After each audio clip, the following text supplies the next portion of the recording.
just recreated the worst possible nightmare. Fiscal year 1999, 2.3 trillion missing. Fiscal year 2000, 1.1 trillion missing. You'd think with 2 mortgages out, the repo guy's staking out my car, my job on the line. Even when we win, it's just a matter of time before we give it all back. There are serious financial management problems. Are we potentially at a point where we might actually lose the financial system as we know it? You're standing there and you suddenly realize, hey, I'm still here. Don't be a victim of the current economic crisis. Turn the tables on the banksters, collection agencies, and other crooks. You can stress out trying to find a way to make the minimum payments every month, or you can get them to pay you. Join hosts Jesse and Dave every Monday at 12 p.m. Eastern Time for What Lies in Your Debt, right here on Revolution Radio at freedomslips.com. Where information never sleeps.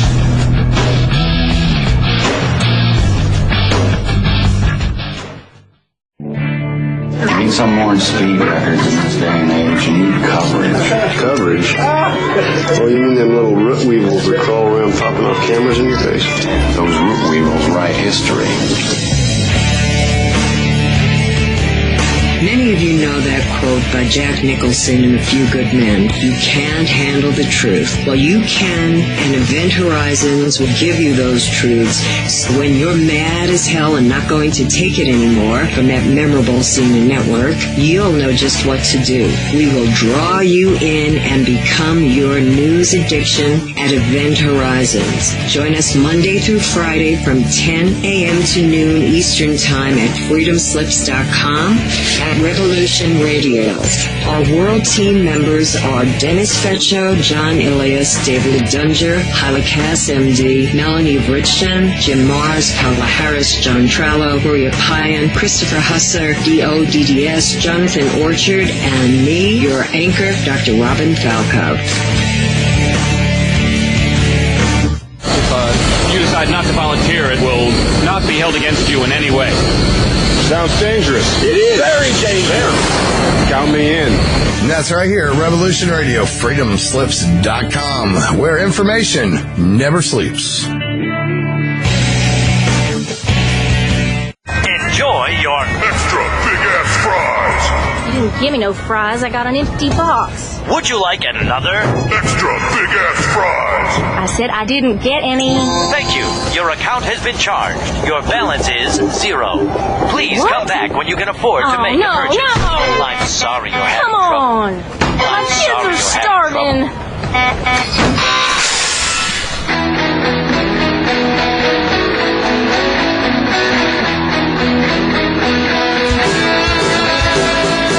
Thank you for tuning in to Revolution Radio.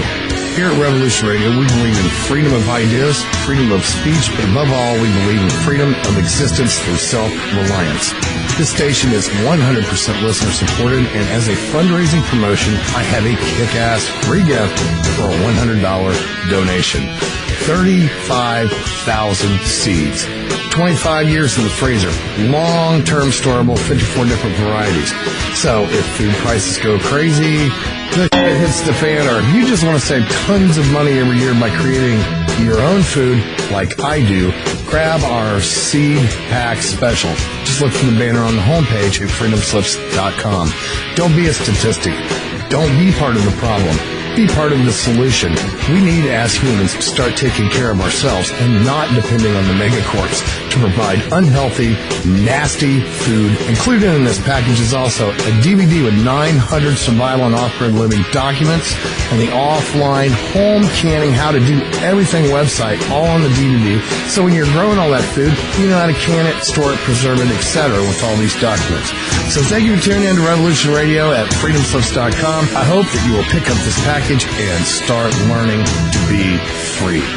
Revolution Radio, freedomslips.com, where information never sleeps and freedom is one seed that needs to be planted.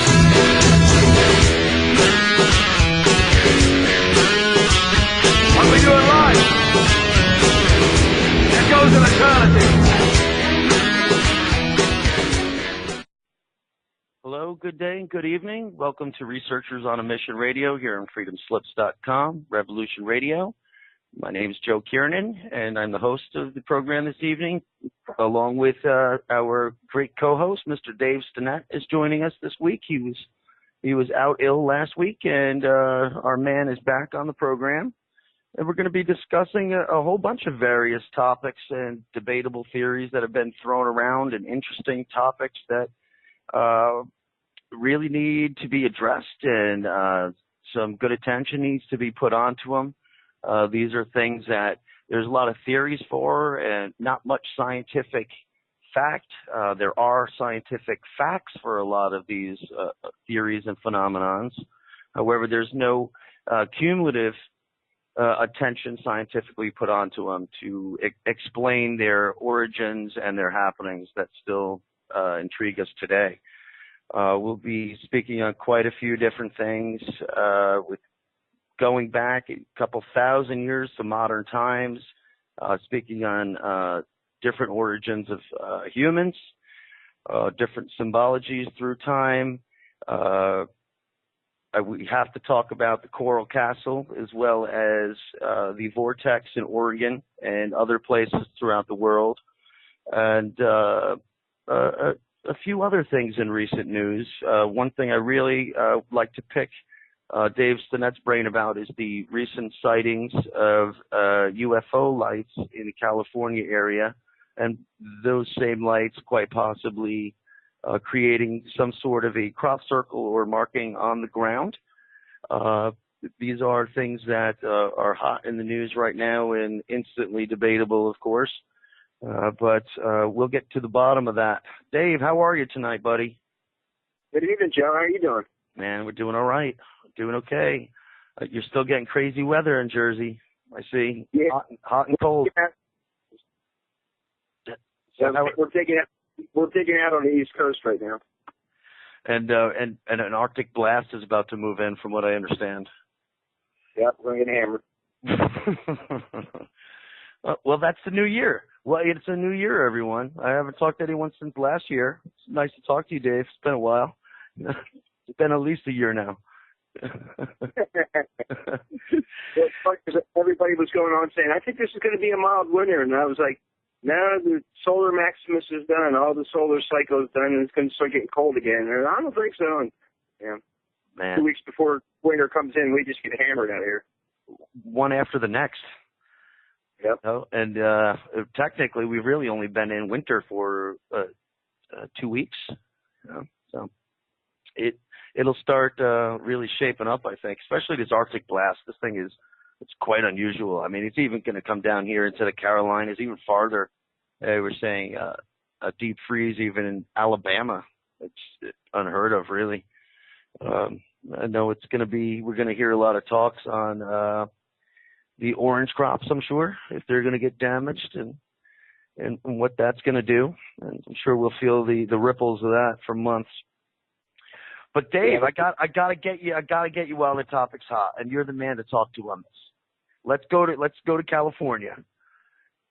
2 days, a day or so before New Year's, a lot of reports surfaced of multiple lights throughout California, and I've seen a few videos, and they're darn cool. They're quite interesting. I saw a lot of similar things from many different areas, and then I turn on the news and I see there's a news copter flying around about a possible symbol left in a field, a crop circle, for lack of a better term. And it's not one. If there was common crop circles, the only thing common about this is the geometric form. Besides that, what's your take on these lights that were coming out of California a week ago? How did you first hear about them? The usual way. I'm probably locked into every single feed that there seems to be. So the stuff kind of comes hot and heavy through the feeds of who's got what going on and where it's going on. Let's face it, California. I think the last couple of months have been running like 800, 1,000, sightings a month, which is, 2-3 times more than most of the states. One of the ones I thought was interesting and we'll get to the crop circle because I actually have some information on that. Excellent. But I don't think anybody saw the one of the smoking ship that was on fire out in the ocean. And I did not. It had three UFO over top of it. Some people thought they were flares, but the problem is flares, when they go up, they kind of come back down, especially ones you keep on the boat. And these didn't seem to be that. These were hovering and then going up, so that was interesting. Yeah, I actually, we did flare tests here with some friends of mine, and we used 3 different flares. We used the ones most typical on boats, and just as you said, it's true that they all hit their paramount pinnacle in height and get real bright, but you could follow them down. They float on down, and they don't go out until they hit the water. Yep. And then Sacramento had pretty much some of the sightings like you were filming, or you've been filming down in your area. The 3 lights kind of in the triangle, formation. Yeah. And that one was reported pretty much throughout the state, if I'm not mistaken. Yeah, tons of them from Sacramento to Auburn, and I think ABC News even picked up on the story and had it on their newscast. Yeah, I saw a few newscasts. I even saw a report as far down as Los Angeles on it, over the Hollywood Hills. But yeah, Hollywood. Yeah, exactly. Hollywood got it. The 22nd. Bakersfield had a big flyover. Wow. They said New Year's Eve, New Year's morning, they had a big sighting down there. Like a whole group of them. So. Yeah, and it was.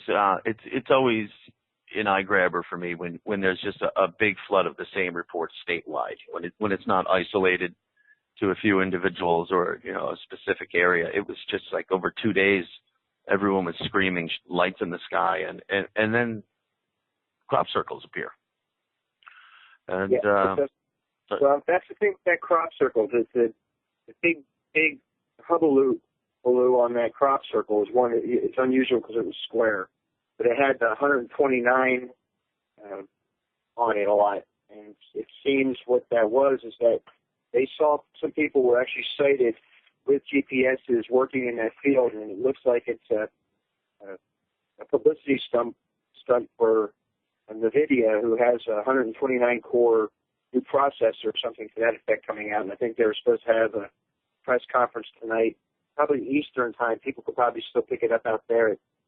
I think it was 6 or it was at 8. I think it may be at 8 tonight. But I think they're explaining that, so I don't think that one's not going to pan out. Well, that really helps me a lot because I was stuck on the fact that it really does look like a microprocessor of sorts. It really does look like a computer chip, and being that it was this crop circle was just north of Silicon Valley, it's too coincidental. Or there's someone coming here trying to give specific information happens to be in the right spot in the world to people who can understand that. But yeah. The funny thing was, or the cool thing was, to watch the research community tackle that, that problem. There were people out there who see that as a problem to solve, and they were going at it, and they picked up the braille on it and the 129, and couldn't really make out what they're looking at, but like you said, somebody had put up a picture of some sort of microprocessor with a comparison to that crop circle, and it was pretty close. You're like, all right, well, I have to give you that one. But, it's a tough call. I didn't see it being made. It only really caught my attention because of the amount of press it really got.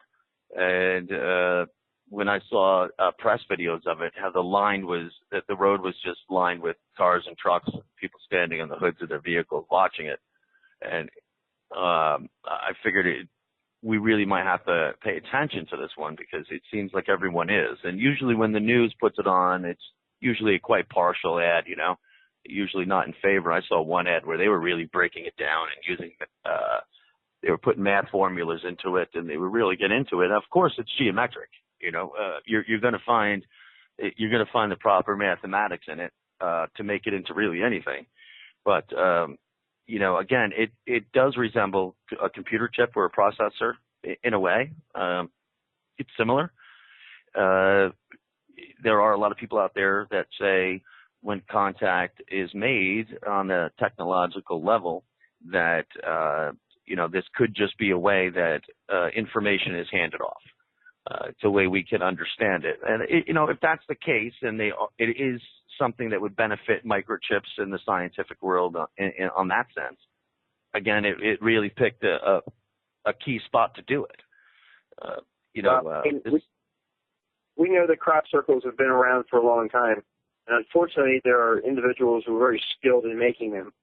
Mm-hmm. And I have to admit, call real or fake until I get ground level look at the site itself, or I'm at the site. You can tell the differential between the man-made ones and the ones that don't seem to be man-made. And the photographs coming out of California just weren't good enough to be able to determine what that was. If you could get somebody down to ground level where you could see what the pattern was on the ground or how crisp and clean the lines are, that's one gives you a little bit of a pointer. But usually the man-made ones are fairly sloppy, and you could tell the floor is far different on the real one. They're very swirled compared to a board and rope laid down, type. Right, like swirled and almost woven when they get like that. And you're right when you're saying this one's basically, there's a lot of squares, there's a lot of right angles, there's a lot of straight runs as opposed to intricate circles. So in this one, in California. The R.O.A.M reply that came a number of years ago over in the UK, it had basically the return on the human DNA, how it was broadcast. I mean, the whole basically a reply to our put out from the observatory. And then there was next to that, a face that was in the wheat. The differential between those is they were woven. I mean, the dots and dashes and the binary codes and stuff like that was all woven, and they couldn't figure out how anybody could even do that, in a month, because it was so intricate and it was just something that was so time consuming. People people doing that in the field would have been spotted immediately, primarily because there's an observatory right there that could watch the whole process go on, and nobody saw anything. So those type of crop circles are compelling, to say the least. Yeah, I'm with you on that. I know they've been around where formations in crop fields have been reported from what I saw back to the late 1600s, and they've basically still hold the same characteristics, to be honest with you, from what I was seeing. Just mostly a lot of circular patterns that people didn't quite understand. It's real cool when you go back a couple hundred years, because I guess it's really not too far off from farmers today, but these people knew their land well. They knew it well. It was usually for generations, and they knew their crops well. And they sure as hell just didn't have time to be making up ridiculous stories on why there's a giant pattern in their field and they don't have as much crops as they used to. And these things made the press back then too. It wasn't really until the 1900s that we really started hearing any of it here. But nonetheless, there's been reports of it for a long time, and it's quite feasible and more than likely possible that this one here in California we're discussing had some premeditated actions, that this might have a human purpose. We might be part of a trick. We'll see. But there's a lot of other ones several that you just mentioned, that really do leave even all scientists a little confused. Where if things would take several weeks to do, we know it didn't, because there's no decay on any of the plants, or they're not even dead yet. I know a lot of the nodes, the growth points in the plants, at times they're blown out as if microwaved. They're kind of exploded from the inside out, like as if the steam inside the nodes just couldn't take it anymore. And I know it's compared a lot to popcorn. It's you just had that spot and you heat up the water in there so much and it blows out. And when it does that, if we were to do that with wheat or any other crop, it's very hard to do it in a controlled fashion where you could actually turn multiple stalks into a pattern. That would really start taking some really good control. So on a lot of these, Science could answer a few of them, but usually when you come back to the structure of the plant and how the actual structuring and the DNA has been altered on these things, yeah, and you got me on those, man. You know, yeah, they're unexplainable. Dr. Levengood did a lot of good research on that and published a lot of good papers on that, and he just passed away, as a matter of fact. But, is that right? Yeah. But yeah, like you said, the expulsion cavities in the nodes of those plants showed that something was, and that's the trick. It was something like 1,500 degrees, Fahrenheit. But with no burning. Oh. Yeah. It's incredible, man. With no burning at all. They, same thing. They said it would take different pressure situations, different temperatures, but we don't see any traces of that on these particular examples. So I think if you break it down to a certain extent, now we know they happen in antiquity. They call them the devil circles or stuff to that effect. But in our generation, or our lifetime, we're actually able to get up in the air to see what the full spectrum of these things are. In antiquity, standing in one of those fields, one of those crop circles would probably be weird enough, but you're not really getting a long view on it.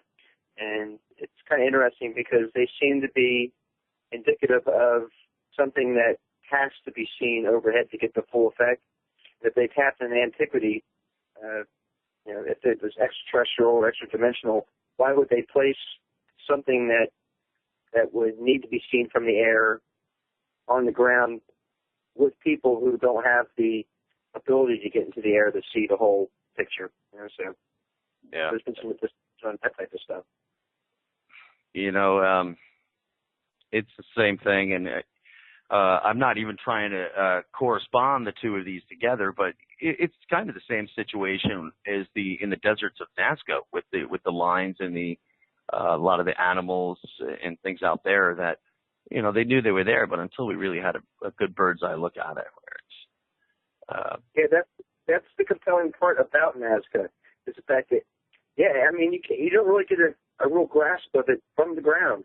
And the whole sticking point is the fact that you have to get up in the air to see these things. And they were floating, maybe they had hot air balloons back in those days, which is completely feasible, although we don't see anything that... Right, it's possible. It's possible. Some of those new artifacts coming out of South America right now, they say they found a big cache in Mexico. Some of them do look like spaceships, but some of them kind of do look like hot air balloons. But anthropologists and archaeologists don't think they had that kind of technology, but the fact remains that you have to be in the air to see this stuff and get the long view on it, and they didn't seem to have that capability.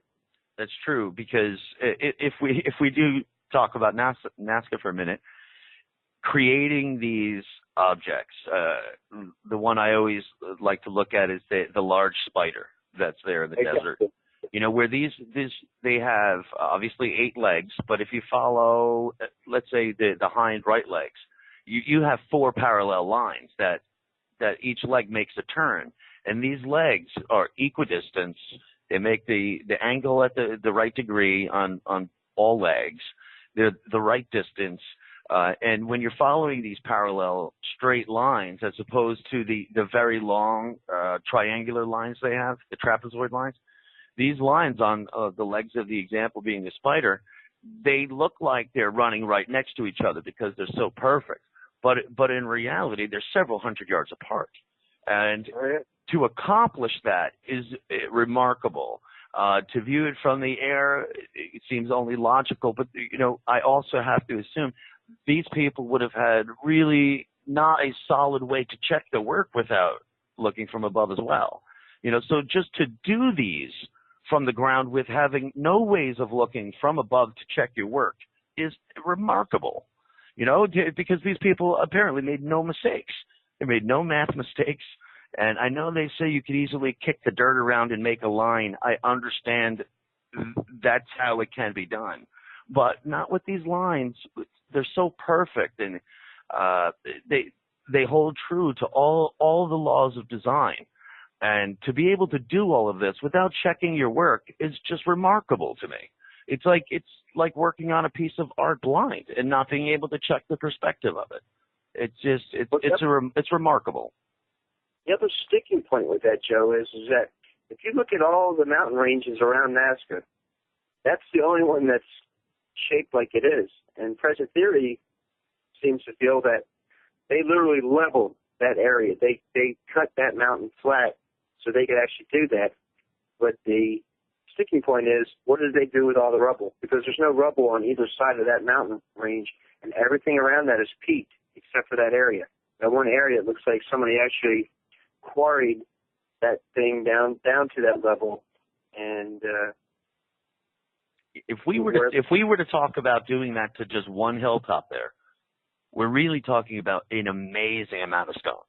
You know, you could literally fill one of those canyons and level out two ranges. You know, some of those ranges the plateaus created on them look like they were just sliced with a laser down the whole mountain range.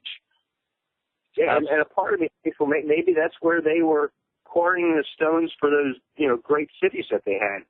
You don't know, and it's speculation, of course. Oh, we don't know. But the good thing about Nazca, like Egypt, for the last 5,000 years or so, climate really hasn't changed too much, and it's left the area, for our sake, bone dry. But I do know Nazca is just an excellent place for resources still today.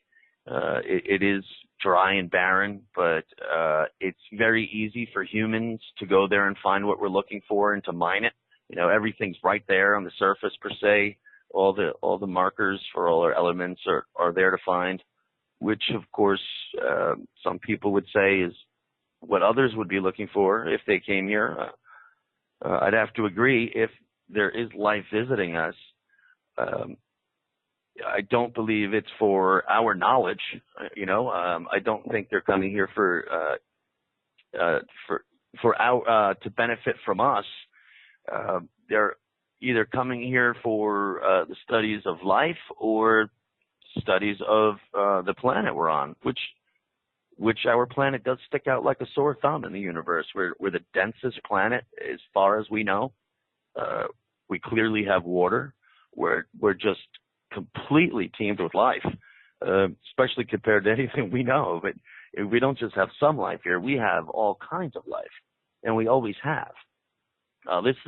It sticks out like when our astronomers are scouring the universe in telescopes, and we're reading the refracted lights. We're looking for dense planets as well. That would let us know that's where all the heavy metals are. That's where we're going to find platinums and golds and things that we find necessary in the universe. We're lucky to have it here, and compared to a lot of places, we have it all. We got a lot of everything.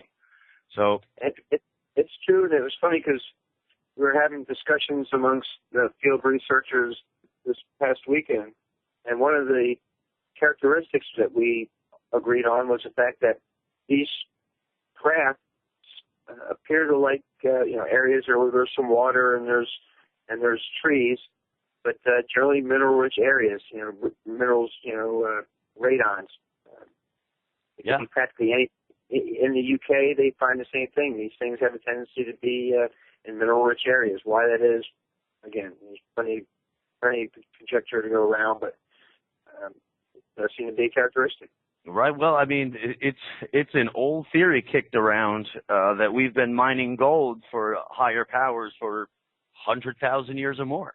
If we just looking back at South Africa, they have gold mines there 100,000 years old. And I mean, we're fairly intelligent guys, Dave. We're not supposed to have humans mining anything 100,000 years ago. Science says yes, we were, but there's no answer for how or why. Because again, we didn't have the tools. Remember, we didn't have anything to carve into these mountains, but we were going in there and harvesting gold. Me, I'm in the timeline is horribly wrong, camp. Yeah, I mean, we were joking about it on one of the last shows, and we have spear points that are older than men are supposed to be. So, something's wrong here. Somebody was making something, and mining gold 100,000 years ago. You know, it was a commodity then as well. So. Absolutely, and most likely it will continue to be. There's speculation in a report I was just reading out of MIT a few weeks ago, saying that it's possible that our desire for such things as gold, it's genetic. Everyone's fascinated with gold, and we don't know why, and more importantly, we're all fascinated with gold, but we really don't live our lives around it. But yet we know it's important. We hold it very high, but yet the average person doesn't know what good it's for, or if it's purely decorative. But that desire to have gold is still there. We don't have that burning desire for anything else. Like when it comes to diamonds, everyone in America, when they get married, it's customary to buy a diamond. And I hate to break it to everyone, but that was a marketing ploy 100 years ago. And they've done really well. Just follow De Beers. They've been pumping them to you forever. You're going to continue to buy them. It's a market that's created, but you don't have a driving desire for diamonds. It's just a nostalgia. It's a social thing. It's keeping up with the Joneses, if you want to put it that way. I think most women will tell you, when it comes down to it, they all have a particular fancy for a different kind of stone anyway.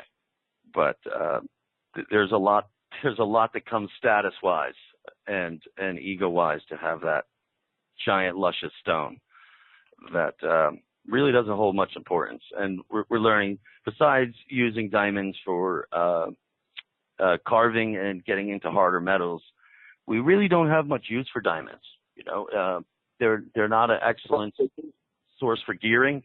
Back even in the day, the old clockworkers, they stuck with sapphires and rubies for the grinding down, because the diamonds would be too hard. It would wear down the gears. It would wear down a lot of the things it was replacing bearings for. So diamonds really aren't that efficient in the dynamics of clockworking as other stones may be.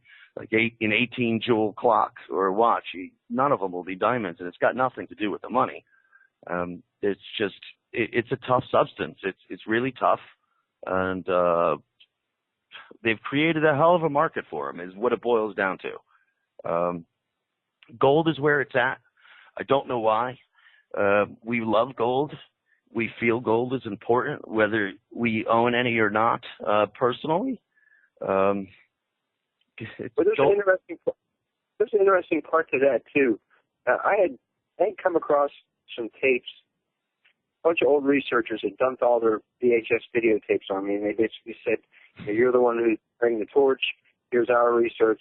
I was going through this pile of stuff, and it was I came across one tape, and it was David Hudson. And David Hudson was the guy who initially found monatomic gold. That's right. Now he was in Arizona, and this tape was not to be given out to anybody outside of this conference. And I had to admit, it's a 2-hour tape, and I have to find a way of getting it posted up on YouTube. I mean, my mouth just hung open the whole time.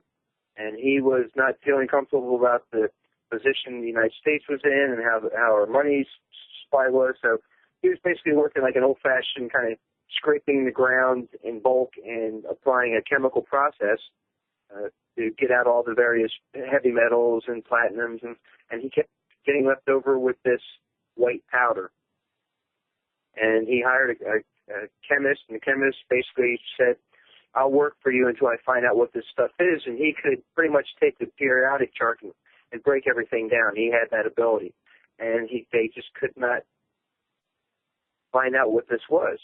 And Bruce and some other guys started really doing some research on it, and they found that this white powder could be the mana, right? Well, it could be the Philosopher's Stone. It is Philosopher's Stone, yeah. It could be transmuted. I mean, and it's funny because when he's talking about this, I was thinking a biblical verse that towards the end of the New Testament, where they talk about the New Jerusalem coming down, and the streets are paved in transparent gold, and nobody knew what that they were talking about. But when he said we could actually, melt this down and it's transparent gold, and then he references the same thing I was thinking, we're kind of on the same page. But what they ended up doing was, in the Egyptian rite of passage, they would fast and pray and drink this solution called the semen of the bull. And when you pour the monatomic gold, it looks like a white powder into water. That's what it looks like. And they would fast for, like 14 days and then go through this other cleansing with this stuff for like another 40 days. And evidently Bruce had somebody try it. He was trying it himself, and his wife must have picked something up and, gave him a hard time. But he actually had this guy do this whole process. And after the process, the guy came up to Dave and said, I have a hum that's just washing over top of me. And Dave's like, it must be driving you crazy. And he's like, no, it's like nectar flowing all over me. And they were sure that this guy was going to be able to levitate and bilocate. The last time that I heard, the guy disappeared. I don't think I'm not sure exactly what's happened there, but again, I got the actual initial presentation that Dave Hudson gave, and he's talking, they were giving it to terminally ill AIDS patients who were, 2 to 3 days out for dying, and these people recovered. I mean, some crazy stuff, right down to, he was saying he couldn't make any money on this. This had to be put out there for mankind. The pharmaceuticals wanted to get a hold of it. And he was trying to secure private funding so they could manufacture this stuff and make sure everybody who needed it got it. So maybe something for the listeners out there to look into, David Hudson and monatomic gold. But it's a really crazy story, but it didn't seem like it went like he was hoping to, because you can buy it nowadays, and there's all kinds of far out claims as far as it goes, but everybody's paying for it nowadays, and evidently he didn't get it out to the masses like he wanted to. It still got compromised. Oh yeah, it's still heavily criticized, but I am familiar with the monatomic gold and monatomic elements. I wish we don't have Tim C, the producer, here. He's real ill, and he doesn't have his voice too good. But I wish he was joining us, because Tim has purchased and consumed the monatomic gold, and we'll have him talk about it next week. But anyway, I know I've been being my studies and studying hermetic properties and principles for 20 years. It coincides with alchemy, and I'm not an alchemist by any means, but to understand one thoroughly, you really have to understand the other, because they really were one and the other. The hermetic teachings were to complete your life mentally, and to understand that, David, because the universe is mental, in the sense that really everything is. The only way we know of creating is mentally, and everything follows the same laws in the golden ratio. So in a nutshell, the universe is mental, and it takes many books and understandings to even grasp that concept. However, alchemy was an excellent example with elements to show just that. And yes, they were trying to turn things into gold, but that wasn't necessarily it. They were crafty dudes. These people knew after centuries that you couldn't turn anything into gold, and they knew gold only came from the sun, and the symbol for gold in alchemy is the sun. And we've recently found out in the last few decades that gold is made when a star explodes. So coincidentally, they were right. With that said, the monotomically rearranged particles, it's again, this is a term still used in a lot of secret societies today. You're essentially making order out of chaos. So you have an element that has its natural properties, and it has electrons of all different variations depending on the element zipping around it. And if you were to isolate one element and look at it, it would probably look like it's wobbling a little bit. Nothing's even, and the electrons are ready to jump onto something else. And when they put them through the process, as Mr. Hudson had done, they turn into its true uniform state. It puts all the electrons in a row. And the best way I can describe it to people is when I like doing the magic square. a square 4x4 where you could number it 1 to 16 as anyone would, but that's not a proper square. It's not order out of chaos. In order to get that, you would need to have all 4 rows add up to be the same in each direction. And that's taking the 16 numbers and putting them in proper order. Proper order to us is just 1, 2, 3, 4, 5. But unfortunately, that's just not how, that only works for humans. That's just how we learn to count. But that's not what nature tells us. And this white powder that you refer to, Dave, this monatomic gold powder, that is the philosopher's stone as far as I'm concerned. That is the elixir of life that all through the Middle Ages these alchemists claim to have. And these alchemists had to live and practice all of these things in secret. These were not things encouraged, and the whole trick was they were just trying to turn things into gold, and that's how it was understood to their king or the church, whatever time period we're talking about. But to me, it's no secret that the masters of the last 10 centuries have been studying these same exact things. And I think I'm sorry, Dave.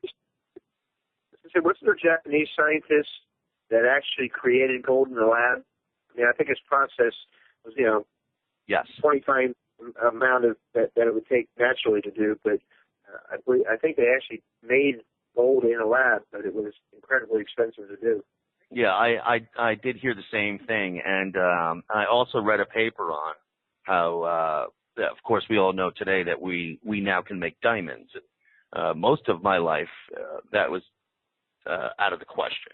We just knew it took such great force and time from the planet, putting such dense pressures on carbon over millions of years, and we could do it today. And we do. And these diamonds are relatively affordable, but they have to be marked that they're cultured. I believe they're called cultured diamonds, and they're marked with lasers on a microscopic level. They know which ones are cultured or not. But the thing is with them, they come out perfect, Dave. They make flawless diamonds, so it could kill the diamond market, but I think we're going to see something in the diamond market take a big swing pretty soon, because Russia announced that they have under this one mountain, they have 10 times the amount of diamonds that have been known to exist, and they said they could harvest that in the first 5 years, and they said what's below that is beyond them, but they have laid claim to having the largest diamond mine on Earth, and they've been trying to keep it a secret for decades because they were cleverly sneaking out large diamonds into the market and profiting. But now that that's out, it's where we're seeing a lot of leveling off in diamonds in the last year, because it's really going to be all about what Russia does. If Russia doesn't tap into it, then the market's not going to change that much. But if Russia just goes in there and starts harvesting at full scale, there's just going to be diamonds for everybody, essentially. So it's been a real tough struggle. And what was real odd was the gentleman who was telling me that was also telling me that same month that Russia made that announcement, it was the week prior that gold started to go on the hike. So everyone started to go right to gold, and it makes perfect sense. It makes perfect sense altogether. I know there are 2 women, and they developed a way to make rubies. And I know their process includes something that makes them fluoresce. So when they put a black light up to them, they know they're not, natural rubies, but these are, supposedly beautiful. And I know from working in blood analyzers, part of the blood analyzer platform is a ruby orifice that, some of the lasers hit this ruby and diffract it in such a way. But these are, again, like you were saying before, invariably most of these gems and precious stones, they may look pretty, but they have a more constructive use, should I say, for what they can do. Yeah, I'm with you on that. Cutting whatever diamond cuts just about anything. It's more industrial. They're more industrial use than they are just hanging on nuts and looking pretty. Yeah, it's my sister's actually a biochemist, and the last time we were discussing on it, she told me that the nano diamond, virtually diamond dust, is far more important to us these days because we're using nano diamonds in every single memory chip and microprocessor. Everything's nano diamonds for the technological level we're on, for the way our processors are set up. So it's the nano diamonds are what's important, and they're finding a lot of those in the iridium layer or alongside coal veins, or you'll see a lot of companies harvesting nano diamonds in old coal mines, basically just going through the dust, because nano diamonds, you just get a shovel full of old coal dust, and you could easily sort that out, and that's really what they do. They're nano diamonds. They're on the nano level. These things are tiny, but super important. It's super important for the technology base that we're using today, and so we can't change it as far as we know. And so all of these nano diamonds are coming superior. They're becoming in high demand, and so I wouldn't be shocked to see someone like Russia trying to corner that. We'll see what comes of that, man. But to bring the story all the way back around to the gold is, we have so many purposes and uses and desires for so many things, but nothing's ingrained to us like gold. We don't know why, but you tell a 4-year-old kid, like, hey, this is gold, and the kid's gonna say, wow, never even heard of gold before. It just knows there's something special about it. We all do, but it's through antiquity. Let's face it. I mean, it seems like even from the very earliest, gold seems to be something. And if we have to go with, it's funny, we were talking about this on one of the last shows, but I was discussing it to speak with somebody. But what happens if there was a study recently done, and they were talking about, kind of like sins of your father type stuff, but from that kind of point of view. And what they were finding is that, say if a father or a guy cheats on his wife all the time or something to that effect, robbed houses, was a nasty individual. Those markers, those type of markers, however they're able to identify those, would show up in the next generation. And it was something that was passed on, and it was at a DNA, a molecular level, that this information was being passed on.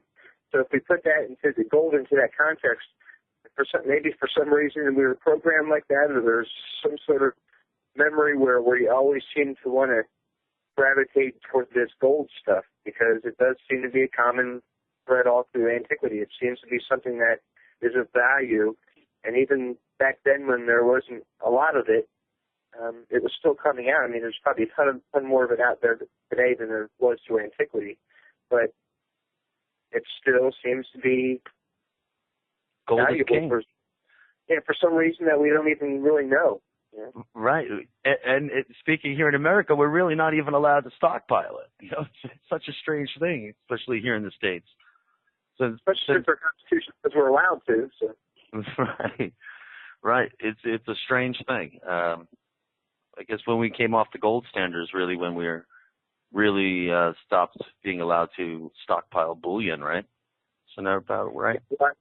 That's the whole thing. I mean, the Constitution says our money is to be minted out of precious, semi-precious coins, so it always has value, not this fiat paper dollar stuff. When you hold precious metals as your currency is always worth whatever the market price for it is, and gold generally being high and some of the other stuff being kind of middle and the other kind of stuff being low, it gives you a kind of an even break on what your value of your money is going to be. And that was the whole idea, was that this, your money will always have value. And yeah, we went off the gold standard. We went off every standard that we should be still on, basically. I'm with you. I mean, I remember early cash, and I have a couple older notes, and they're promissory notes. They're silver certificates, you know. So it's saying this bank's holding $20 worth of gold, and when you bring this piece of silver, you bring it in, you have your $20 worth of silver, because it was a lot easier than carrying the silver. But as soon as we came off of that promise that they're holding that for you, we're really just fabricating money, people, like literally. It's a fabrication. Really, ideas can change the value of the dollar, which is it shouldn't even be the case. It should be, as Dave just said, you have a gold coin, you have a gold coin tomorrow, and it's going to be worth what someone's willing to give you for it. And that holds true today. It really does. Because well, I mean, if you want to get on like that whole political bend for this, I mean, when Roosevelt took it off the gold standard, I believe his son-in-law, or soon-to-be son-in-law, and I read this in, I think, his son-in-law's book that he wrote, that he was in his office waiting to talk to his father-in-law, and some guy was sitting there talking to him, and so he started talking to him. He says, well, you know, what stuff should I get into in the stock market? The guy says, silver. He goes, silver? Why would I want to get into silver? The guy says, I own 1/6 of the world's silver. And he couldn't understand what the hell the guy was talking about. Well, they all went heavy in on silver, took the dollar off the gold standard, put it on the silver standard. They all start making a fortune because now silver's so it could be manipulated like it's nobody's business. But that was the fail safes that we put in place were picked, and here we are with our money worth half of what it should be worth right now, if it's worth that. Right. Well, it's we've come a long way, man, since that gold standard, and so long that people really don't even understand how it used to be. They just know they got to work for that dollar, man. You know, they just know they got to stack the dollars, and we'll find out what they're worth at the end of our life, really. But there's no promissaries, man. You know, people out there with your promissory notes, you better check your promises. I don't know how real they are. As Dave said, the Constitution says we're supposed to print valuable coins. I mean, and there was a reason behind that, because they've been through this monetary thing before where they were just minting coins and making their value, and then there's other people virtually deciding what it's worth. And it shouldn't be the case, but we're just creatures of nature. We do what we're told, man, you know? Yeah, it's one thing about doing your constitutional studies, and I think, when the Tea Party and everybody came up, there were a lot of people starting to do their constitutional studies, and the realization that as you're going through doing your studies, you realize the founders are just screaming at us through the centuries, like, listen, we studied all the great, empires and their political structures, and everything we did was very deliberate, and there's a reason for everything that we did, and this is why, and we still, what do they say? The only history that we've been able to conclude is that mankind doesn't learn from its history. Absolutely. And that's pretty much it. Yeah. And you just realize, man, when they were saying that you have to participate in this republic and you have to keep an eye on the wolves because the wolves will start feeding on the sheep, they weren't messing around, and here we are in 2014, and the wolves are having a freaking heyday right now, and everybody's like really getting tired of it. Well, I'm with you. I'm just looking here at the time. I didn't really want to tear into a new topic before we go to the break. But if I could just touch back here on the whole gold and monatomic gold at that. The monatomic gold and the collection of gold, these stories go back to ancient Egypt. And there's a lot of speculation with the use of the word manna or mana in the Old Testament with Moses in the desert. Because essentially, if you have gold, even just gold, a heavy metal that is in its natural state is toxic to us. It's a heavy metal toxin. But when it's in its monatomic true form, it's beneficial to us in super ways because it turns our brains into superconductors. Instead of us processing, we're far from running at 100%, but if your brain was running 100%, it's now running 110%. And with no extra strain, it just ties your connections and your neurons together a little better. Everyone, we'll be right back after the break with Dave Stinnett and myself. Hang tight. We'll be back in just a few minutes. Hello and welcome back to Researchers on a Mission Radio here on freedomslips.com, Revolution Radio. My man Dave Stinnett and myself, Joe Kiernan, we're hosting program for tonight. We're talking on a few hot topics, a few theories, and a few other knickknacks we're going to tear into here in a moment. But before I do, I just want to remind everyone that this is the largest listener-supported radio station. I would encourage you to take part in the shows, plural. There's Studio A, Studio B running concurrently. You can find the chat room at freedomslips.com. Pick yourself a name. I would make my way into that chat room and get in some interesting conversations. You could partake in the show. It's interactive. You could ask questions to the hosts on all programs. There's call-in numbers, and you could get a full schedule for the show.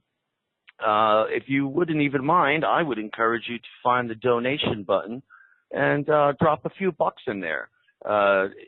Lots of money goes lots of ways, but to be honest with you, if everyone just listened in and you enjoyed a show and you dropped $1 in the hat after you enjoyed the show, it really goes a long way.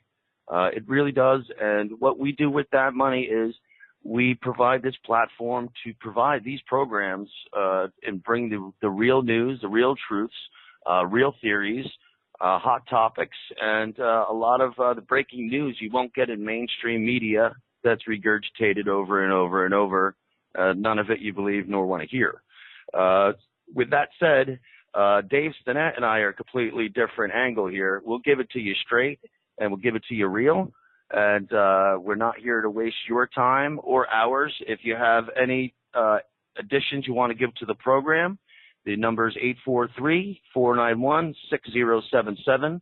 And give a call in here to the studio. And Dave and I will either ask you some good questions for you to partake, or if you're controversial, we will bombard you. With that said, Dave, what's going on, man? Welcome back. Hey, welcome back, Joe. I want to say Happy New Year to everyone out there again. And, we have a full chat room, Dave, as you know. The whole crew's in there and many more, new faces, new names over and over. We got my man Al came back. He's a former guest. And Al, I hope you can join the program again soon. We got everyone, man. Vaubear, I owe a special hello and a smiley face to Vaubear, and she'll understand why. Vaubear, we love you very much here at Researchers on a Mission Radio, and it's always a pleasure seeing you in the chat room and on Skype. We have many people in the chat room, though. Joaquin is in there over and over. The man is always constantly in awesome conversations and great topics, and he's a good supporter of the show. We got a lot of people. Bella's out there, Gerbear. I know there's a lot of names I'm forgetting, folks. I would love to say hello, Noodles, but there's about 500 different Noodles in the chat rooms. Hello, Noodles, plural.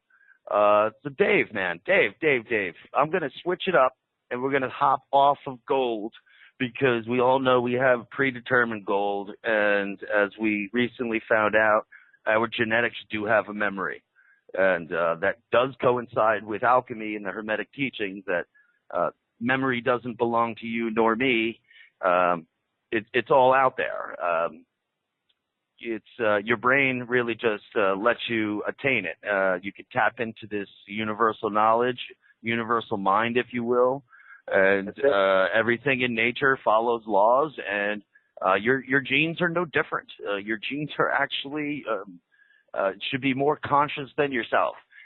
They have memory, they have structure, they hold universal form and law, and you have the ability in your brain and the capabilities of knowing everything.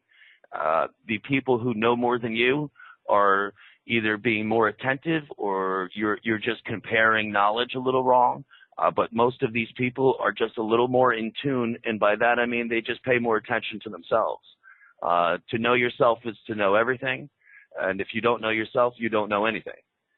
So if you move on from that, you might be able to progress, because if, as Dave was mentioning earlier, if you don't learn what history has taught us, we are bound to repeat it, and by bound I mean bondage, because we will. And we do it over and over and over. And more often than not, even when we know our mistakes, we have a very difficult time learning from them. So I'm ready to move on, Dave. I'm ready to throw a hot new topic at you. And it's an old topic, though. It's an oldie. It's an oldie, but a gem.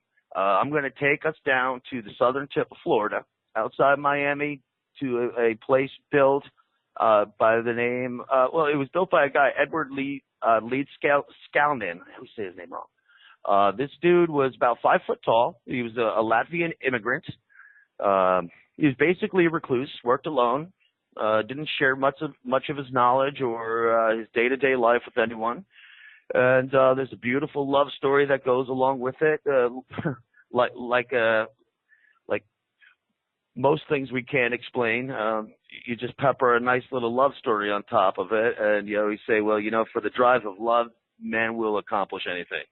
I'm going to remove that love story for a few minutes, and and I'm going to dive into the Coral Castle, about this little guy, 5 foot tall, carving out of the known coral in the area, which of course it is coral, it's porous, but let's not be fooled, these are still heavy stones. Pound for pound, in average mean, if you go stone by stone, the average weight of Lee Skalnin's stones, the average stone he used weighs more than the average stone in the Great Pyramid. So that's just in comparison to let you know that this guy was carving stone in the rough shape with just hand tools of 70 years ago, and he built himself a nice little homestead, a little castle. He used fantastic geometry. He seems to have intertwined an excellent knowledge of astronomy. And what has puzzled me was I went and saw this guy's Coral Castle when I was just a wee lad. I was just a young dude, and it's probably about 12 years old. And this was I happened to be there right at the time when they were beginning repairs on the revolving door that entered the castle. And the deal with this door is it's obviously a gigantic slab of coral, and it's a tight fit on every side. It was cut perfectly, and it was put on a set of pins above and below on a bearing resonant. And what this thing did was, if I'm not mistaken, it weighed 10 tons. With just the push of one finger, you can get this door to revolve one full rotation. They've since removed the door, greased it up, put it into preservational state, and they put it back. And still to this day, they can't get it back the way it was. The door works, but it doesn't. It turns, but it's really not an in-use door. Before, in the earlier days, it was an example where you could push it, and it was just mind-blowing to even me as a young guy that you could tell by the sheer size of this thing that you shouldn't be able to move it at all. Just in physics alone, never mind get it to do a rotation. Even with two hands, just thinking you could, push a car, this was something of great strength. And so now we come down to engineering. How could this guy have done this? It's very comparative, Dave, to a lot of the earlier works that we find around Earth. But this guy's purpose was self-purpose, whatever his self-drive was, where as in other civilizations, it's a communal purpose. It's a generational purpose that a lot of these structures are supposedly built. Most of them, we really don't know why they were built, folks. I understand that. But there was an ancient knowledge a long time ago where people knew how to do things and they knew how to live with Earth as opposed to live on Earth. And there was an understanding and a knowledge passed on, and it was respected and revered. I do feel in the last 1,000, 2,000 years specifically, either this information is long gone or it hangs around, but it's just passed down as a whisper in hopes of the one day resurrecting such ideas. Because a lot of people, if you focus too hard and you believe in too many ideas and laws, some people start putting that as a religion. And when you practice religions in privacy, it really freaks people out. Regardless of what you call it, I'm sure other people will call it a religion or a cult. So here's the deal. If you know secrets about the ancient builders and the ancient astronomies that were used and the generational motives that these people had, even if it is just basic mathematics, we really need to get this back out there. But I'll be honest with you folks, it exists. And here's the excellent example with Edley Skalman. This guy was born in 1887, Latvian immigrant. He came here when he was a young man. And basically, more or less, he got to work. And the guy started building his own little structure here. And he's built it in such a pristine way. It's it's something today that we look back on and we have no idea how this guy did it. But he did write a few books. I personally do believe that his books are coded in one degree or another. I do not believe Edley Skalman knew master secrets of the old days and was not going to pass them on. I find that hard to believe. And the only reason I say such a suggestion is he was asked several times in many interviews how he built it. And more or less, word for word, he said, I understand the pyramids. I understand how they built the pyramids. I understand the process in which it was done, and I apply it here. And he might really be telling you the truth because he wasn't using the tools necessary that we would use today or then to move large objects. Then it was still an undertaking. It took many cranes. It took building several different structures of iron with many pulleys and many heavy gauge chains just to lift something. And this guy was putting them in place. He was carving them precisely. Dave, what do you think when a guy like a little Latvian, Edley Skalman, weighing 105 pounds, being 5 foot tall, going about constructing such large structures and the intricate carvings he did? What do you think when a guy like that says, I understood the properties of building the pyramids? What would you make of something like that? You know, it's tough. He could be building the myth, and there seems to be a lot. I mean, he did most of his work at night. There were pictures of pulleys and, you know, contraptions around there. But you run into a lot of the stories, like his delivery man would say that he'd bring up a big chunk of stone, and the guy didn't want to see how he moved these things and would tell him to take a walk, you know, for 10, 15 minutes. And the guy would come back, and that stone would be off the bed of the truck, and he's like, there's no way. You know, we don't possess anything that could get that kind of a weight off the back of the truck, and in that amount of time, it would just be impossible. So you run into all these little weird stories. Evidently, the guy had some tricks. He knew what was going on because, like you said, that door to the castle, you could take one finger and push it open. That's right. And this is one of those mysteries that, you know, again, my generation kind of grew up on because it was something cool. He was kind of, you know, doing it for a lost love, and he kind of went, you know, he went long on it, that's for sure. But yeah, he seemed to be onto something because he was, you know, one man to do all of that is pretty monumental. I agree with you, especially, okay, I understand. I've seen photos. He did erect a tripod of sorts with, you know, I wouldn't call them telephone poles, just large tree trunks. And he had some chains. He had pulleys. He did have a strange black box on the top of it. Gerbear in the chat room, he posted something on a link, and I had gone to the link, and it was in regards to Coral Castle and another theory put out there. And if I'm not mistaken, this was one of the theories that I was going to try to dismiss, because there's a lot of grid patterns on the Earth. I understand there's ley lines. There's a lot of different energy points. There's a lot of different energy fields for stone that we're really just learning about that.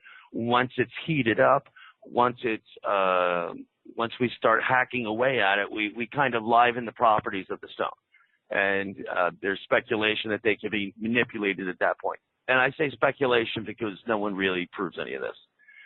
However, there is someone that I did speak to for quite some time, and he really made me think about the Coral Castle. And that gentleman was John Searle. He does Searle Energy. He's out of the UK.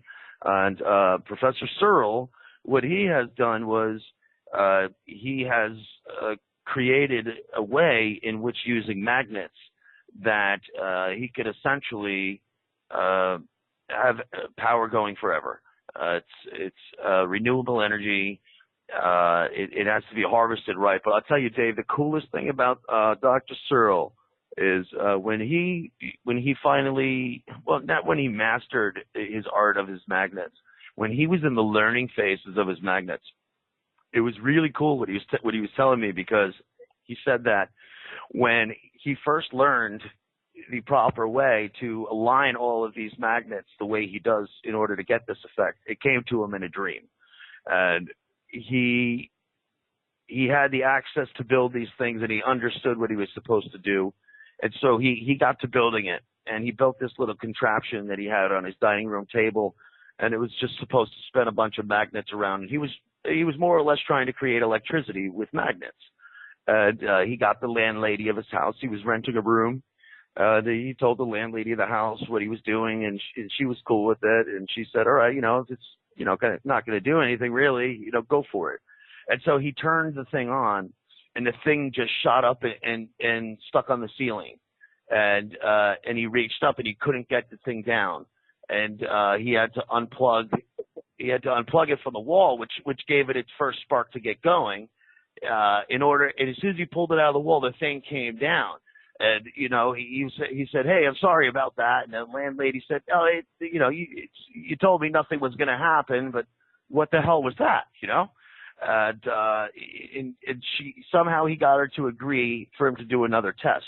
And so what he figured was a hell of an idea. He said, I tied my kitchen stove to it. I had everything tied to it to hold it down. And he turned this thing on, and boom, everything went up to the ceiling. Everything. And he said he realized that there was laws of nature he wasn't considering.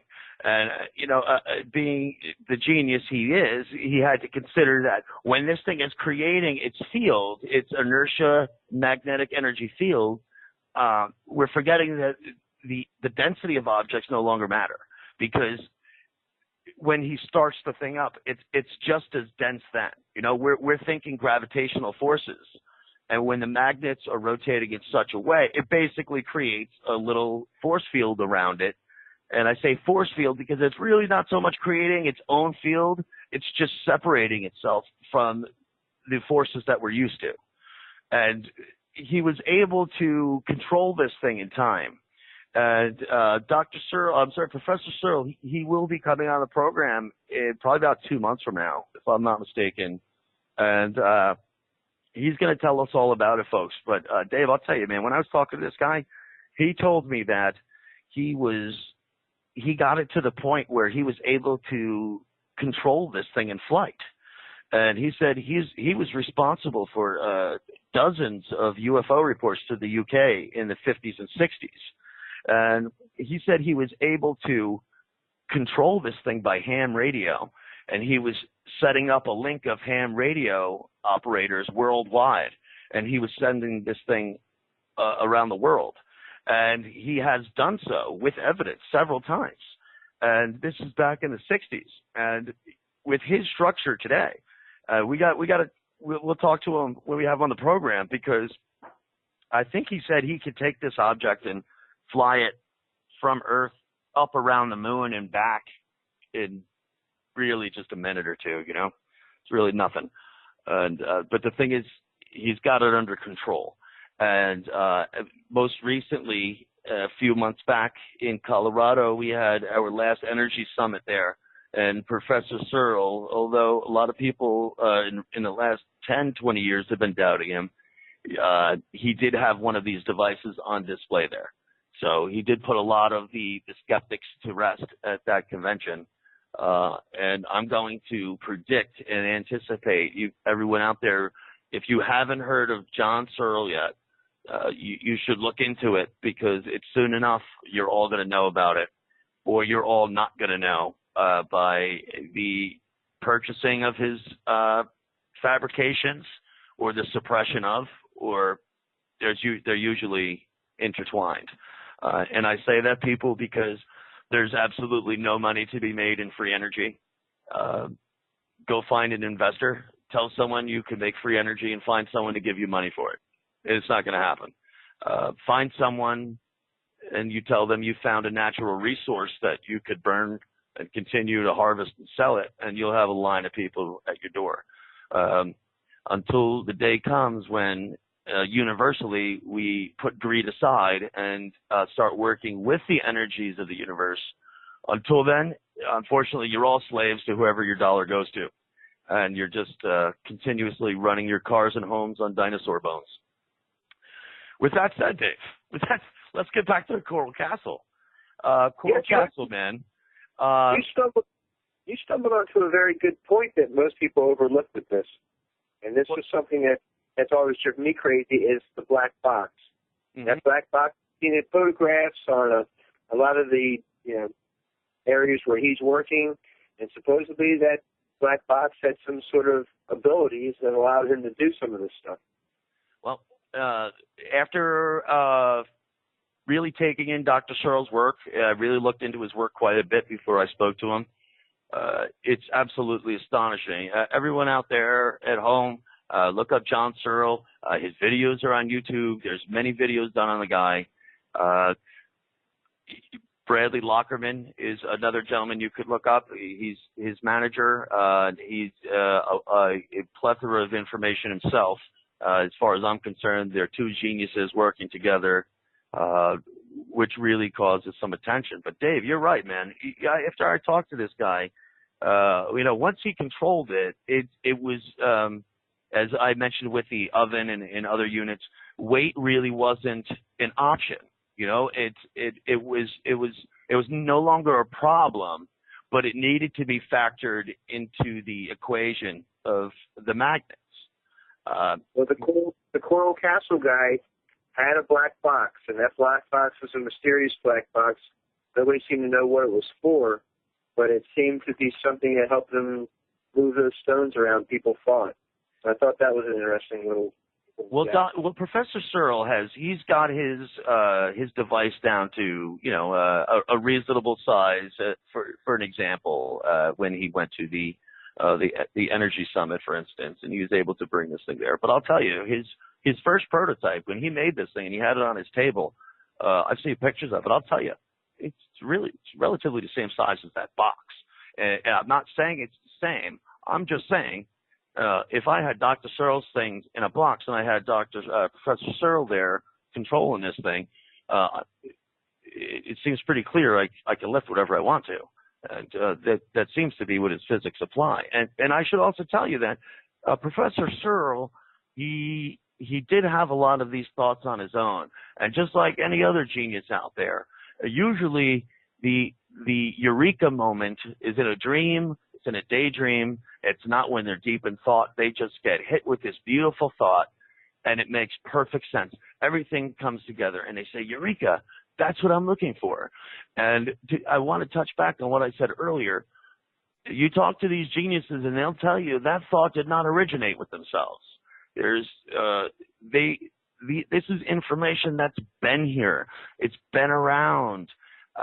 These energy and magnets are not new. These are all things that we've known and we've just forgotten. And we know there's magic with magnets. They're really cool. You know it when you're a kid. And you could see you could really push a lot with a proper magnet. And if you assemble magnets in proper ways, as Professor Searle has, you can make a lot of achievements and health reasons as well. There's a lot of health properties of it, but just like any other force, it needs to be controlled. Too much of anything is no good. But I'll tell you, that black box is something interesting, and I know everyone argues whether it's relevant or not. It has to be, because the rigging I've seen him have set up, he does have a couple pulleys on there, a few blocks and tackles that would support great weight. And we have to remember, supporting great weight is one thing. Lifting it and setting it is a whole other, never mind moving it. Even if you're just moving it 10 feet, from 10 feet over here to 10 feet to your right, a tripod is not going to help you with 10 tons shifting that weight. I don't know what it was. I'm going to have to follow Mr. Lee Scowlins here, his method, saying he understood the purposes, the construction of the pyramids. And I think what he was saying was he understood how they went about setting them. I think he was trying to be as easy as could be. How, if I were to ask him, well, explain that to me more, it's quite possible I wouldn't understand a darn thing he was saying. And it's quite possible he didn't either. It might have come to him in a dream. He might have been given some savvy information before he left town and came to America, or maybe he got it here. Who knows? But what's interesting was, if he did get this information from someone else, it seems like no one else was using it prior to him for a very long time. And he picked a very interesting place to practice his art. It was a reasonable climate place. At the time when he built it, there was no population really around there except tons of gators. But besides that, he was able to go ahead and work at it. Even if it took him his whole entire life to carve all of these stones, it would take him another lifetime to move them without proper machinery. And I'll give that challenge to anyone. Just go figure out on your own how to go move a 10-ton rock, and go do it. And see how much you really have to go through to do that. And then figure harvesting that coral, carving it, getting it geometrically proportionate, astronomically aligned, balancing of this 10-ton front door. The list goes on and on. We could put a whole bunch of theories onto it, and we could chalk it up to he was very innovative, and he used proper leverage, or there's a magnetic field there that we don't know about, or it happens to lay on a ley line that we're not touching ground with. I find them all to be completely untrue. This gentleman here was working with properties that we don't see elsewhere. There's no way he could have done this. I know a lot of these stories on Coral Castle have been embellished over the years. However, you could disregard them all, throw them all away, go there, and just think about yourself. Talking to no one, becoming a recluse, there's no one even around to talk to, and then go about carving all of these stones and assemble all of these the way he did. You're not going to do it. You're just not going to do it. And that's the problem where science meets it, is there's really no way he was moving these stones around. And Dave, I'm even leaving out the part that he did move his entire castle to another town, you know? Yeah. You know, that's a whole other thing in itself. But I was trying to stick to the basics of these stones that, yes, you could be quite intuitive and you could be quite savvy on a lot of this stonework, especially if you dedicated your life to it. But he had so many sacred geometrical things in order that they're not done by mistake. Even just if we were to just speak on the astronomical alignments on a few of these things he has there, just getting them the proper size in comparison to the other ones and in relative distance, he's really got the math down, is what I'm getting to. He understands his sacred geometry very, very well. So much so, I'd have to argue that he might be a master of it. Put it in context, Joe, which was, imagine yourself, you're a regular Joe, and put yourself up against some of this stonework, and just think what it would take just to get that one block where it is. And at that point in the game, your mind starts to reel. I mean, it's, he had to have something going on that allowed him to do that. You figure if he did it at nighttime, and most people never saw him actually do this work, you have 7 hours every day to do something monumental that most people couldn't conceive of how you would do it, but you managed to do it.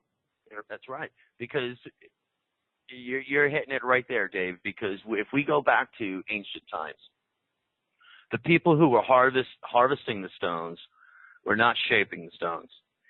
They were not the ones transporting nor setting. This was a series of operations. And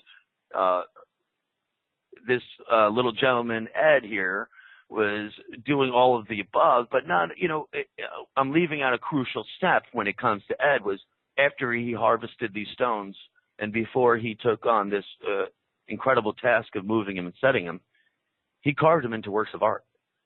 And I don't understand how he did it.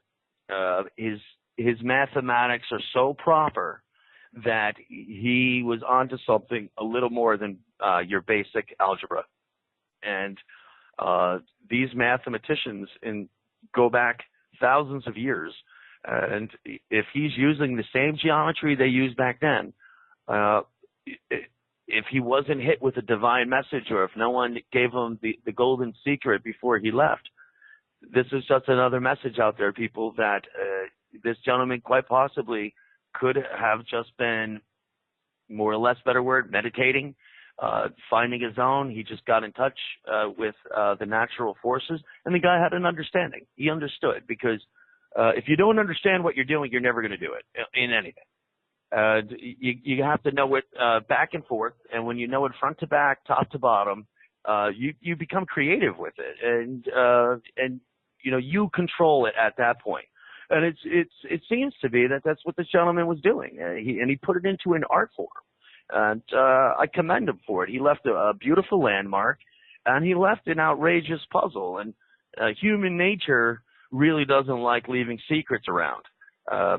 We like leaving treasure maps and clues, but no one's real purpose is to take something and hide it so it's never found again. It's very rarely the case.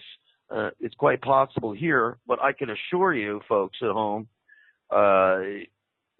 Ed Lee Skelton, he was onto something there, because I find it very hard to believe that this could be duplicated today, and with the simple hand tools this guy was using. It's very dangerous. I wouldn't even attempt lifting any of these giant stones with the simple rigging he had and the chains. It's not going to work. It's just not. The riggings I've seen on his might have been used for some smaller stones, but proportionately, in the sense of the laws of physics, these larger stones he harvested and moved and set perfectly are amazing, downright amazing, and a superhuman accomplishment as far as I'm concerned, because it's tough to duplicate. Dave, we've talked about some of these obelisks that have been built that it would take all of our largest cranes to lift it, and so many cranes so that we can't even get that many cranes to grab onto the stone itself. So there was a knowledge. We know it. We see the pyramid. We know it was built. We know humans were involved in it. Whether there was a higher teaching or not, this was done by human hands. And we have to remember that these people long ago were very smart. They were very intelligent. They thought things through, and more importantly, they learned from the people before them, and they did a really good job at trying not to make mistakes that were made prior.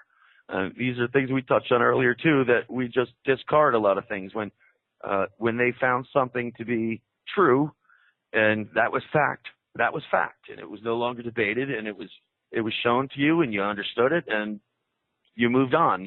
Thank God we solved that problem. Now we all know that.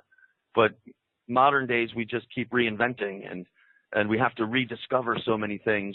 We waste so many wonderful, beautiful minds on rediscovery when we should be applying it to purpose.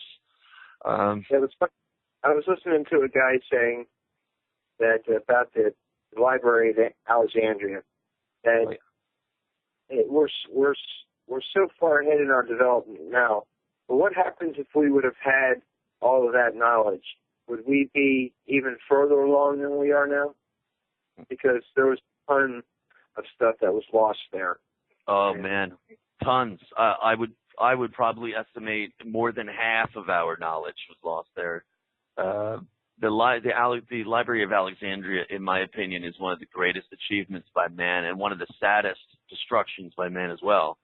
But the idea of this Library of Alexander the Great, when he established Alexandria, was to build a library, a proper library, with the greatest minds and scribes known throughout the world, and going back as far as he could and collecting all real information, and in as many languages as he could. And this was a great place to study. Scholars came from far and wide to go here. There were hundreds of thousands of scrolls lost when the place was burnt down. It just the old true knowledge. This was literally, for hundreds of years, was the safe house of information. At that time, they had sent out scholars to all regions of the known world to collect this information and bring it back there, because they knew this information was of serious importance. And they knew having it all at that time, the center of the world, was crucial. And I really think arrogance and egoness had nothing to do with it. I really think it was for the better of mankind. It was for the purpose of it. I think we also talked last time, it was ironic that the gentleman who set fire to it was known, his name was Peter the Reader, which is, it's always, irony is always there on a fine human moment too. I think it was the catalyst, though, for, I think Velikovsky mentioned in one of his books, like in Pole Shift, that we're actually setting up areas now, whether they're deep underground bases or what. But these places will, in case of an extinction level event, they'll be staffed with some of the smartest humans that are out there. And a lot of that knowledge that we presently have is there. And the reason that's there is in case something catastrophic happens, that, again, we don't have to start back at sticks and stones. We can start at a higher level and make progress faster instead of having to go through the whole bow and arrows and all that nonsense all over again, Thank God. Yeah. Because it took us forever to come out of the bow and arrow era. My goodness. We still seem to be there. I mean, let's face it. Yeah. It's quibble about the pyramids. I mean, the pyramids don't seem to have any Egyptian writing inside of them, and they seem to have been there either at the very beginning of Egypt or a good bit before that. But we get back into that. I'm one of those guys. Yeah, I'm putting it much older than 3000 BC. I'm one of those guys. If you're going to throw that one at me, I think the oldest tree we have in the United States is Methuselah out on the West Coast, and it's somewhere around 4,000. So I think 4,000 year mark, something happened somewhere around then. But I think there was plenty of civilization before that, and probably a good bit of time before that. Yeah, I agree. And are you familiar with? I always get this gentleman's name wrong. Down in South Africa. The gentleman who did Adam's Calendar. Do you know this guy? Terwilliger is his name. Anyway, this guy, he's really done some really good work down in South Africa. He found a few sites that are like 100,000 years old. He's the same gentleman that found in stone a giant footprint next to like a vertical column. It's pretty cool. I'll send it to you, Dave. But anyway, this guy here is in the same region of South Africa where these gold mines go back 100,000 years. And he's pretty much narrowed it down to that there's essentially like a Stonehenge type structure there, and it's based on a very early calendar, but he puts this thing back 100,000 years as well. I mean, civilization has been here. I'm not a believer that we were cavemen or just for lack of a better word, Neanderthals for 80, 90,000 years prior to the first known civilizations that we're aware of these days. But we've been smart a long time. But we have been smart for a long time. But not only that, we seem to. One of the people in the chat room had mentioned it, but we do seem to build and build our special places, cathedrals and whatnot, on whatever these ley lines or whatever these vortices are. They seem to be in an area that were known in antiquity and built on, and seem to be built on it for a purpose. It was Joaquim says Michael Tellinger. That's it, Michael Tellinger. Thank you, Joaquim.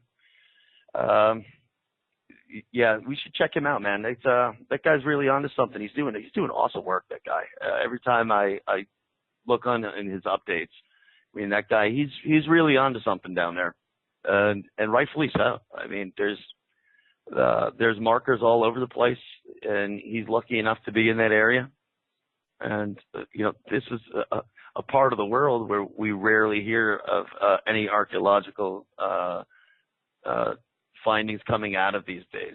You don't hear much of that in South Africa, but there's mines going back 100,000 years, and certainly there was little cities that were made for these, because we know that these mines were not a decade-long run. That these mines lasted several thousand years that they were mining out of these, which is just incredible, man. And these guys were making progress in these mines. When they were carving through them, I always compare it to today.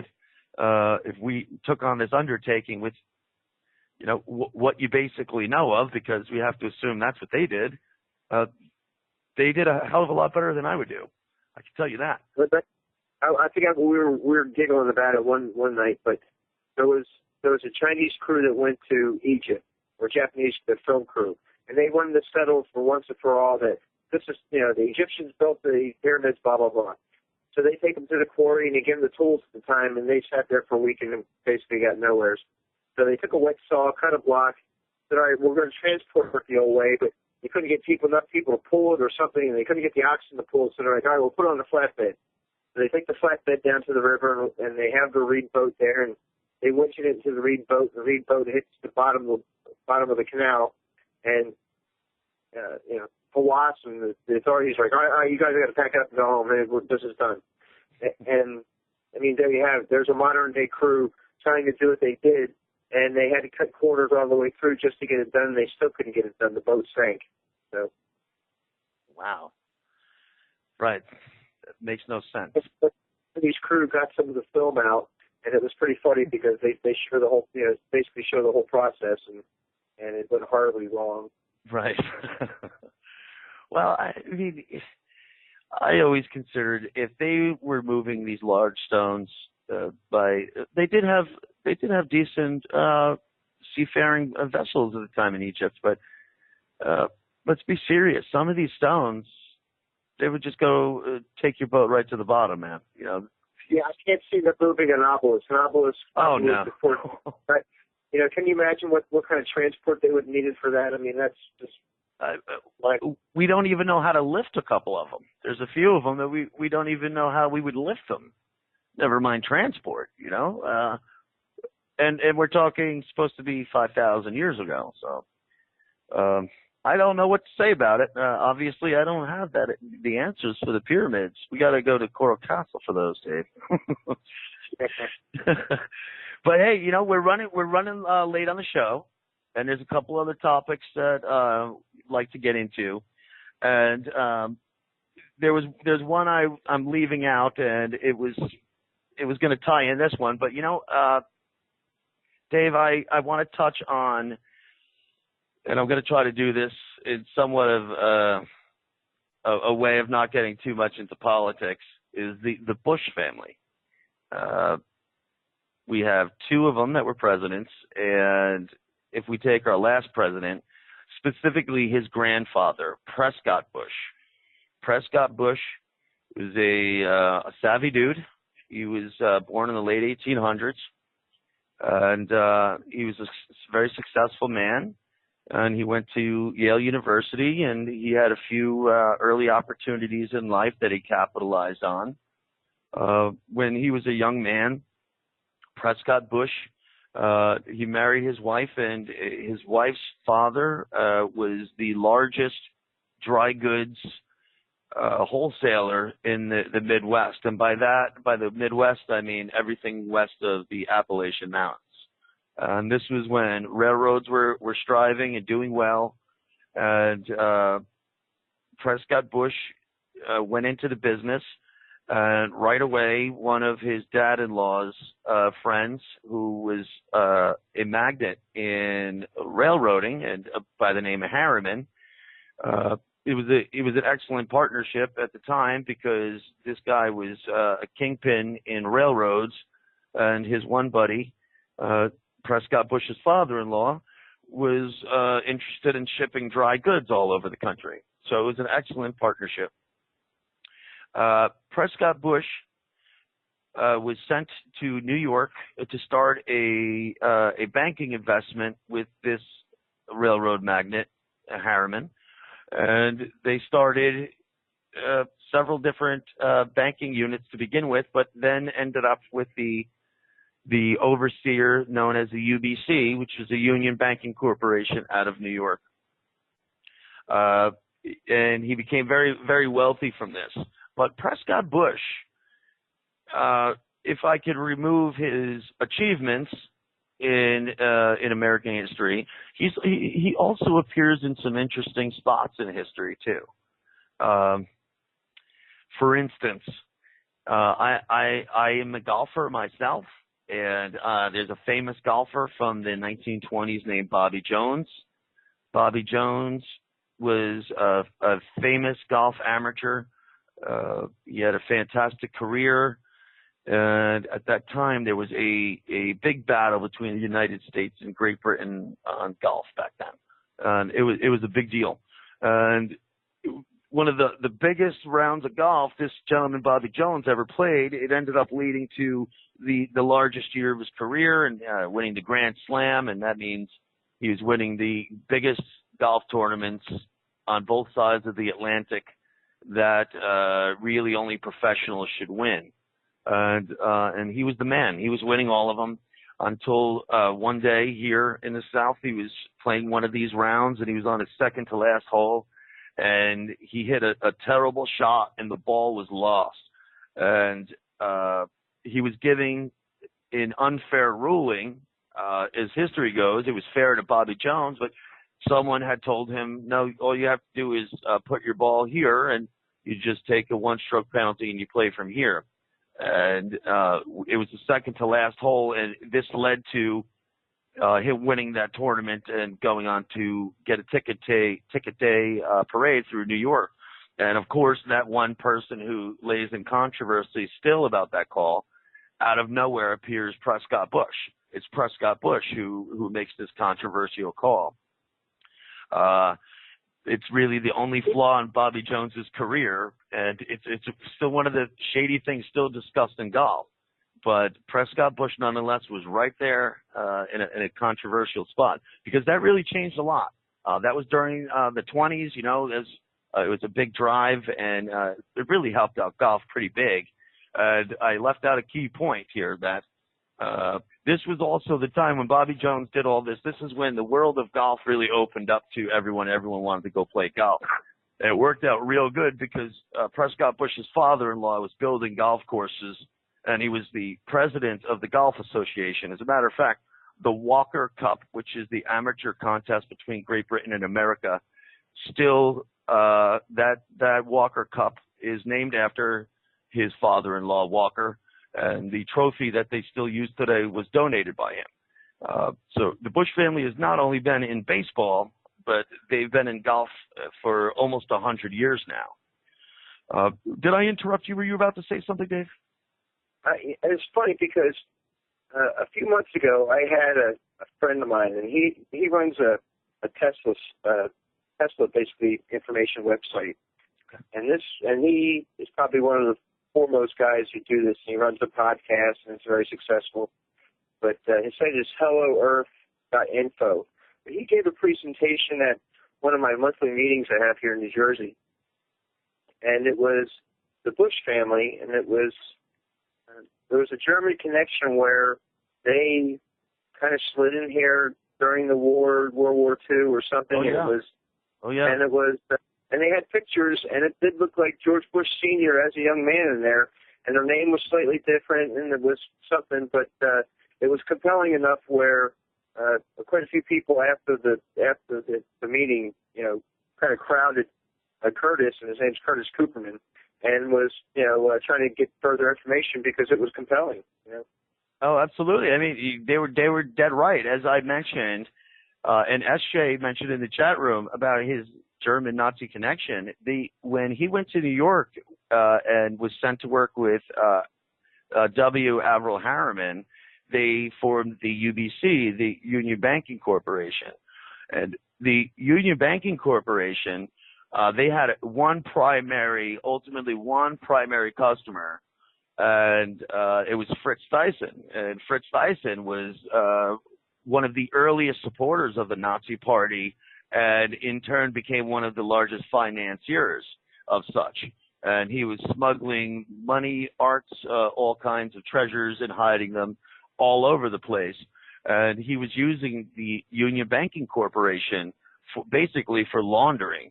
And as it turned out, there was a lot of promises of gold and arts and a lot of other things that came the way of Prescott Bush and his colleagues, and they backed him. And by that, they were loaning the money.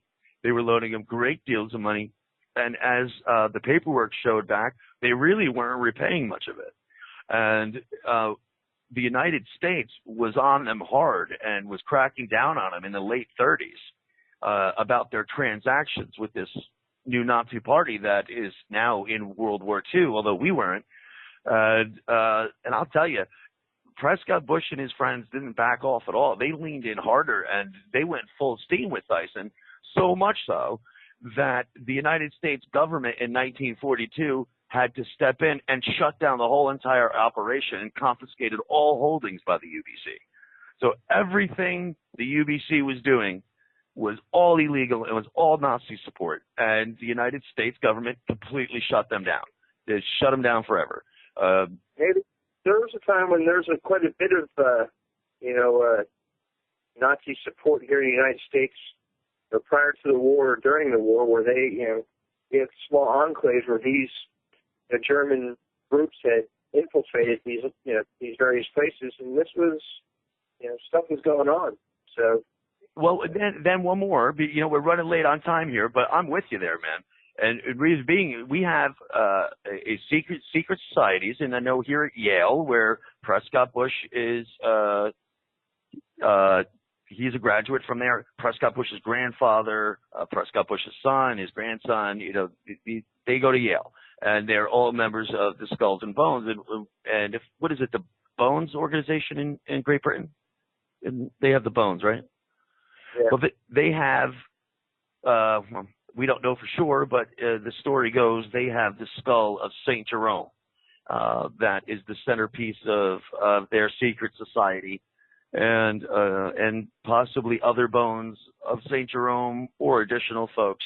But the legend goes they have St. Jerome. And I recently found a bit of humor in the fact on some correlating work with Dr. Gardner is St. Jerome. The name Jerome in Latin is Hieronymus. And what was so interesting with that is here we have Prescott Bush, right? Prescott Bush is also the person responsible, him and a couple of his buddies, for going to Oklahoma to the fort that Geronimo was killed at, where he died, where he died and was buried. And it was Prescott Bush and his buddies who dug it up and took a couple bones in his skull. And those bones and skull are the centerpiece of the Skull and Bone Society at Yale.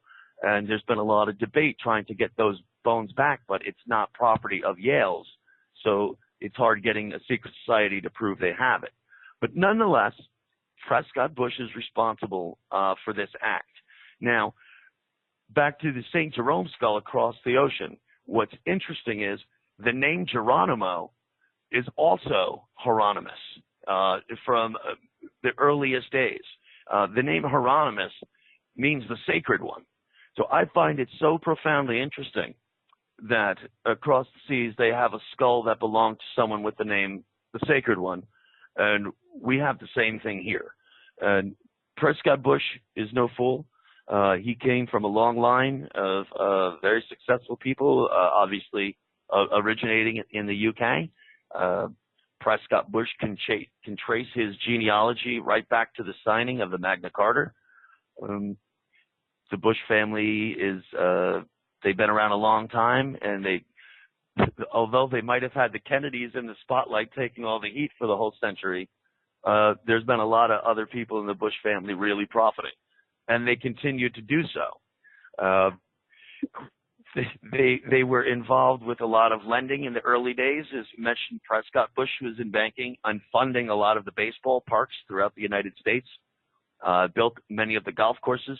As we know, our last president, George Bush, turned the White House lawn into Little League fields, but he also owned the Texas Rangers. And he turned the Texas Rangers into a large investment and profited from it. With that said, I'm sorry we ran out of time. From Dave and myself, thank you all for joining us. We'll join you next week. We're going to be speaking on the topic that Shakespeare was a big hoax. If you love Shakespeare, you're going to love next week's show. Or if you hate Shakespeare, tune in even more. We'll find out more. And it was a pleasure for listening to all of you. Good night.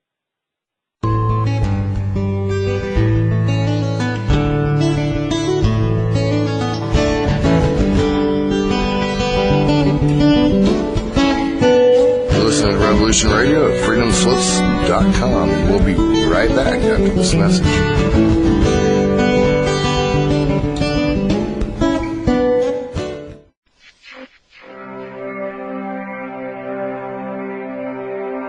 Most guys freeze. That's your cerebral cortex looking for an answer it doesn't have. See?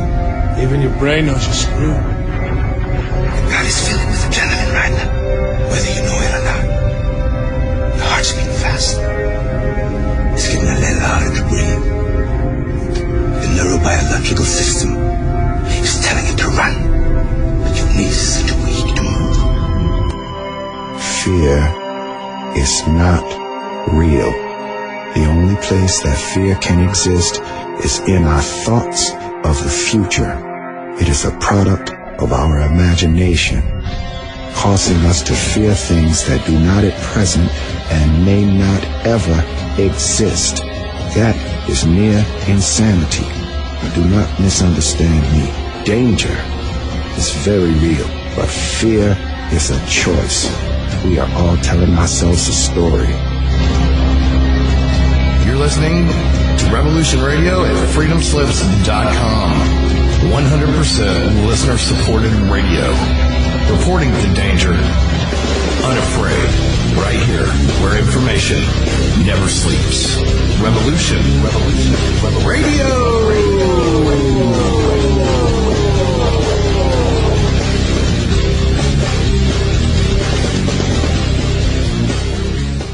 Enjoy your extra big-ass fries.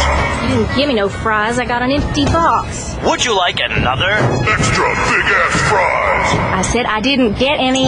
Thank you. Your account has been charged. Your balance is 0. Please come back when you can afford to make a purchase. No. I'm sorry you're having trouble. Come on. My kids are starving.